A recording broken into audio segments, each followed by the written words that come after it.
po tayo lahat. Lift your hands. Jesus, I alone know. It's about the whisper. Make it the prayer of our heart.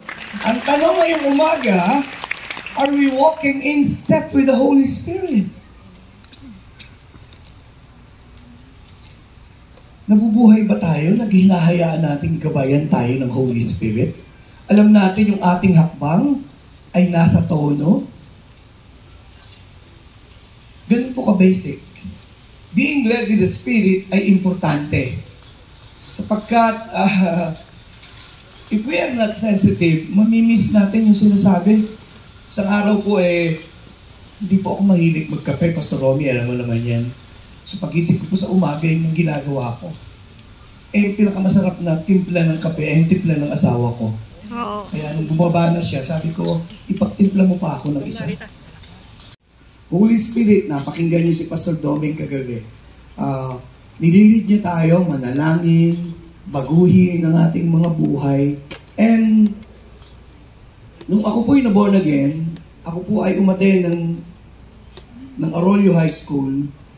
Nung may nakanyaya sa akin, may baong pa akong drugs nakalagay dun sa aking medyas. Yung nakatayo rito, ang ganda-ganda ng blazer ko, used to walk naked. Sa broad daylight, walang pag-asa. And somebody cared enough na nag-share ng gospel sa akin. Kasi may mga first-timers dito, alam ko Kahit namang gwapo-gwapo ko ngayon. Naisip mo ba yung nagtuturo sa iyo ngayon dati lang drug addict na walang pag-asa? Di po ba mayaman ang biyaya ng Diyos? When I attended, I listened to Brother Eddie, he preached the word, and believe me, I think it is one of the most powerful sermon I ever heard in my entire life. For the first time in my life, I realized I'm a sinner. Yung ma-realize mo makasalanan ka, and I got convicted. Walang pwedeng gumawa nun Holy Spirit lang yun, yung ma-realize mo you need a Savior. Alam niyo, nung gabing yun, nakahawak ako sa aking silya. Ang feeling ko ay mahuhulog ako sa impyerno pag hindi po ako nag-repent nung araw na yon. Who can do that? Nobody can do that, only the Holy Spirit. And kahit hindi invited, pupunta sa birthday. You barged in uninvited. The Holy Spirit is not. Pakibukas po natin. Ang Holy Spirit, gentleman, kikilos siya, gagalaw sa iyong buhay because you're inviting Him.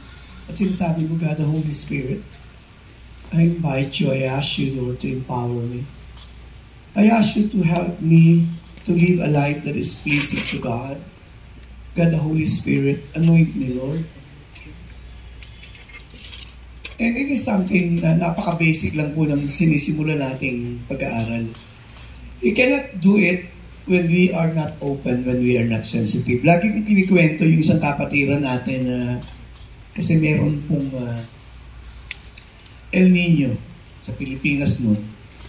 Natakot siya na El Nino daw, mawawala ang mga tubig. Mahilig pa naman siyang maligo. Kagaya nyo, napihira ng maligo kahit malamig dito. But kidding aside, kahapon, pinag-usapan natin yung mga takip Ngayon po, simulan na po natin yung pag-aaral. Magkaroon muna tayo ng definition and explanation ng word kasi ang topic natin being sensitive. What is sensitivity? Ayun. Sensitivity, may tinatawag po na natural sensitivity. Pakisabi sa katabi mo, natural. Lahat po tayo may natural.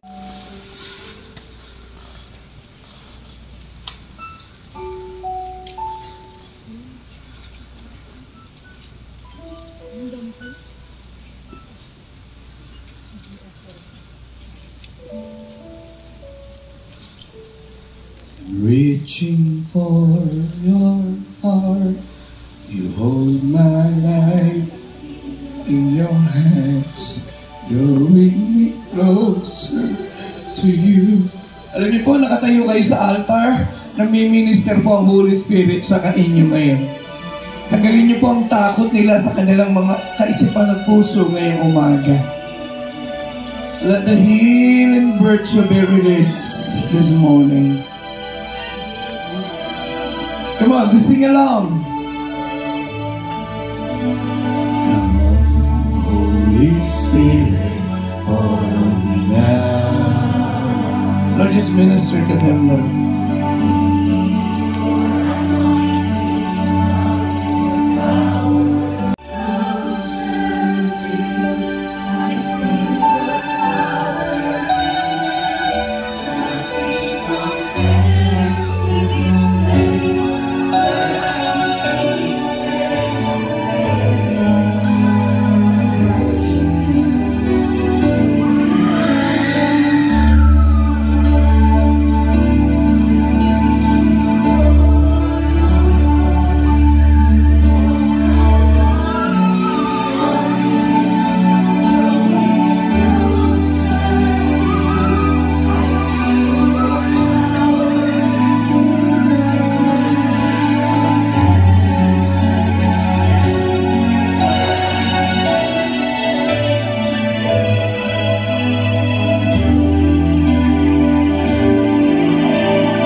Into your flow, how precious this moment. Lord, I want you. Ayun, kahapon flow eh. You want to enter the flow of worship. Yun lang.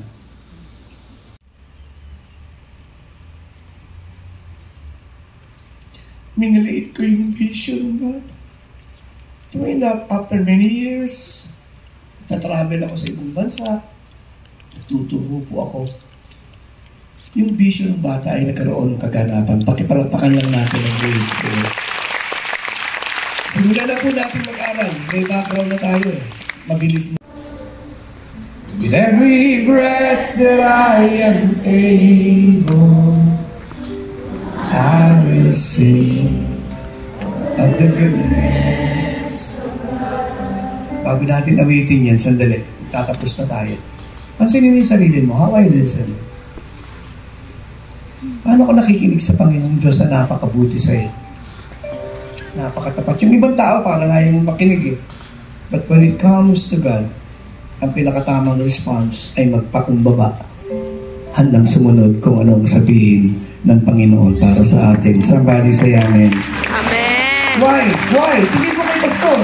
Hindi mo magkakamali ang Lord nang sasabihin niya sa iyo. Hindi. Unang crusade ko, sa Amerika, sa Hawaii. Tapos ang tuturuan ko, puro Black American pa. Nung makita ko, nanginginig ang aking kaluluwa.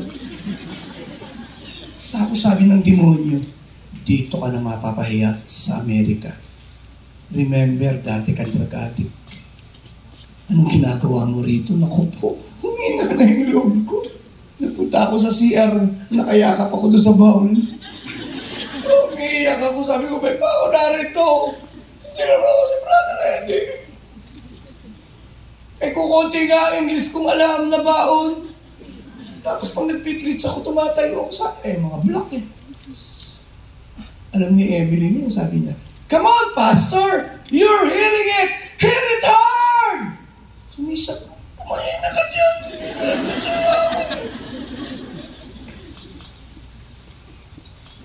There's just something. So, kanta kami ng kanta. Nung binabanggit niyo na yung pangalang Jesus, nagsimula na akong manghina. Then I realized na tama po kayo, Pastor. Gusto ko rin tanggapin si Jesus bilang aking Panginoon at tagapagligtas. Kaya nakumpos ko yung awit na, when I speak your name, mountains bow down when I speak your name. There's healing when I speak your names. Heaven rejoices. What a wonderful name. What a wonderful name. What a wonderful name. Jesus. Yun po yung kwento ng kanta.